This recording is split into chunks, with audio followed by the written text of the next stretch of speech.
భాషల కుటుంబానికి చెందిన భాష. శ్రీకృష్ణదేవరాయలు దేశ భాషలందు తెలుగు లెస్స అని చెప్పారు. దేశంలో ఎన్ని భాషలున్నా ఏ భాష తెలుగు భాషతో పోటీ పడలేదు అని అర్థం. చెప్పు. ఎందరో కవులు రచయితలు మన తెలుగు గొప్పతనాన్ని చాటి చెప్పారు. ముఖ్యంగా నన్నయ్య, తిక్కన్న, ఎర్రన్న మహాభారతం వంటి గొప్ప వాటిని సంస్కృతం నుండి తెలుగులోకి అనువదించారు. తెలుగు అక్షరాలు 56, 18 అచ్చులు, 38 హల్లులు.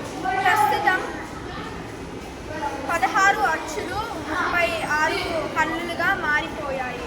మన తెలుగు భాష గురించి ఎంత చెప్పినా, రాసినా, చదివినా తనివి తీరదు. అంత మధురమైనది మన తెలుగు భాష. భాషను చాలామంది నిర్లక్ష్యం చేస్తున్నారు. ఈ కాలం పిల్లలకి కనీసం తెలుగు అక్షరాలు కూడా తెలియదు. ఇతర భాషలకి ఎక్కువగా మక్కువ చూపుతున్నారు. ఇతర భాషను నేర్చుకోవడం అనేది తప్పు కాదు, కానీ మన మాతృభాష మర్చిపోకూడదు. అందరం తెలుగు మాట్లాడి తెలుగుని గౌరవ